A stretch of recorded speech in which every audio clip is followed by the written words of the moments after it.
Visnagar police મથકમાં PI an ગઢવીની ટીમની સુંદર કામગીરી સામે આવી।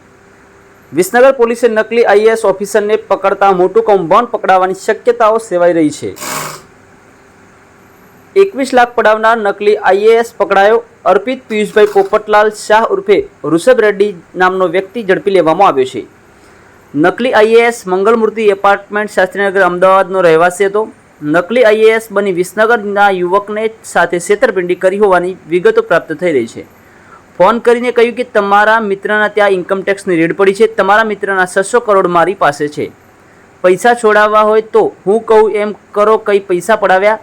ઇન્કમટેક્સ રેડ થતાં આર્થિક તકલીફ કઈ પૈસા પડાવ્યા હતા। વિસનગરના કાંસાના દિનેશ પટેલ સાથે છેતરપિંડીની ઘટના સામે આવી છે। સુરતના પિતા પુત્ર પટેલ જયંતિભાઈ અને કૌશિક પટેલે મિત્રતા કેળવી હતી। પોતાને ત્યાં ઇન્કમટેક્સની રેડને કારણે આર્થિક રીતે તૂટી ગયા હોવાની વાત કરી। વકીલને આપવાના પણ પૈસા નથી, કઈ રૂપિયા 21.65 લાખ રૂપિયા મેળવી લીધા। પૈસા આપવાની ના પાડે તે માટે બીજા વ્યક્તિની થાર ગાડી પણ આપી હતી। ચેક આપ્યા પણ ખાતામાં સ્ટોપ બેલેન્સ કરાવી દીધું હતું।